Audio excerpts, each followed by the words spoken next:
கொதிக்கிற தண்ணியில் இட்லி மாவு சேர்த்தா என்ன ஆகும்?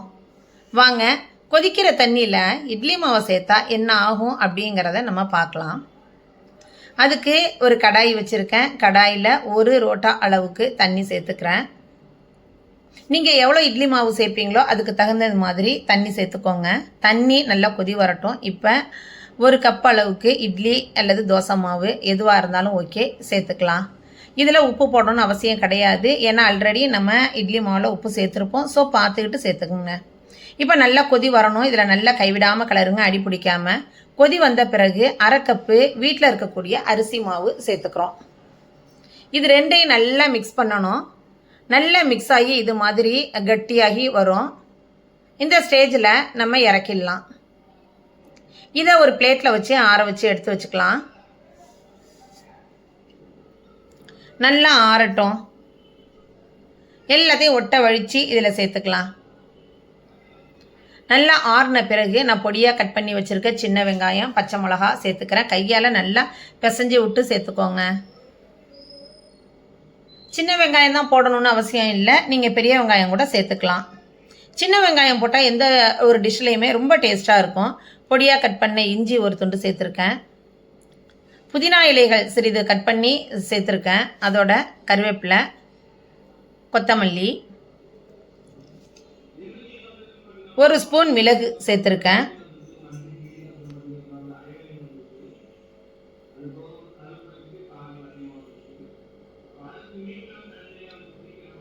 இப்போ இது எல்லாத்தையும் நல்லா கையால் பிசைஞ்சு விடுங்க. எல்லாம் நல்லா மிக்ஸ் ஆகணும். ஸோ எல்லாத்தையும் நல்லா பிசைஞ்சு எடுத்து தனியாக வச்சுக்கலாம். இப்போ கையில் தண்ணி தொட்டு, கையில் அப்பப்போ தண்ணி தொட்டுக்கோங்க. இதை எடுத்து நம்ம வடை மாதிரி செய்யணும். வடை தாங்க இது. வடை செய்யணும். செஞ்சு நல்லா சூடாக இருக்கிற ஆயிலில் போட்டு பொரித்து எடுக்க போகிறோம். இப்போ ஆயில் நல்லா சூடாக இருக்குது. இப்போ இதில் போட்டு பொரித்து எடுக்க வேண்டியது தான்.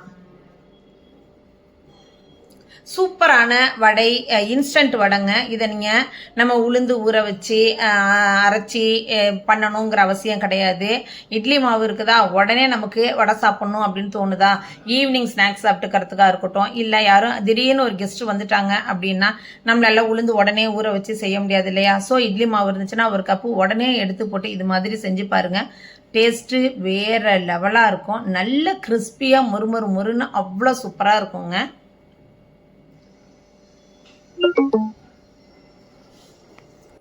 இந்த வடையை நீங்கள் ஒரு தடவை செஞ்சு பார்த்தீங்க அப்படின்னா திரும்ப திரும்ப செய்ய தோணும் உங்களுக்கு. ஏன்னா ரொம்ப ஈஸி, டைம் மிச்சம், ரொம்ப நம்ம மெனக்கிடணும் அப்படிங்கிற அவசியமே கிடையவே கிடையாது.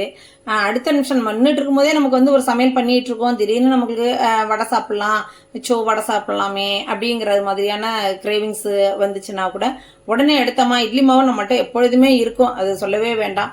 இட்லி மாவு இருக்குதா, எடுத்து ஒரு கரண்டியை போட்டு கொதிக்க விட்டு மாவு அரிசி மாவு போட்டு கலந்து இதை சுட்டிங்க அப்படின்னாலே அவ்வளோ டக்கராக இருக்கும்.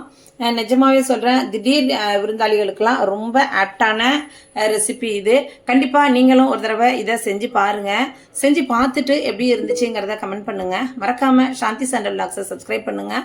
உங்கள் ஃப்ரெண்ட்ஸ் அண்ட் ரிலேட்டிவ்ஸ்க்கு ஷேர் பண்ணுங்கள். நான் கூட இதை எடுத்துக்கிட்டு போய் எங்கள் அப்பாட்ட கொடுத்தேன். எங்கள் அப்பாவால் என்ன உடனே இதை கண்டுபிடிக்க முடியல. அவங்க உளுந்து வடை நினச்சி தான் பேசுவாங்க. இருக்குது இல்லை, இந்த வடையை சாப்பிட்டு பார்த்துட்டு நான் எதில் செஞ்சேங்கிறத சொல்லுங்க. சட்னியில் தொட்டு சாப்பிடுங்க.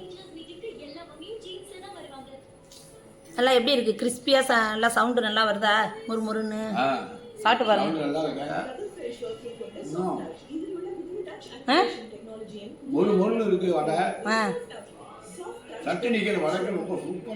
இன்னொரு வாட்டி தின்னுங்க அதை.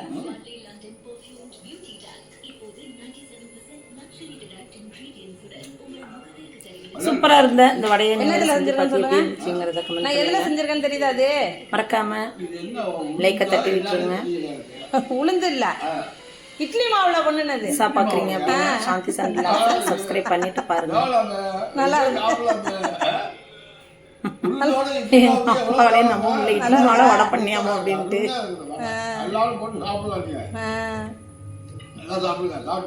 சரி, வேற ஒரு ரெசிபியோட அடுத்து மீட் பண்ணலாம். சரி, தேங்க்யூ.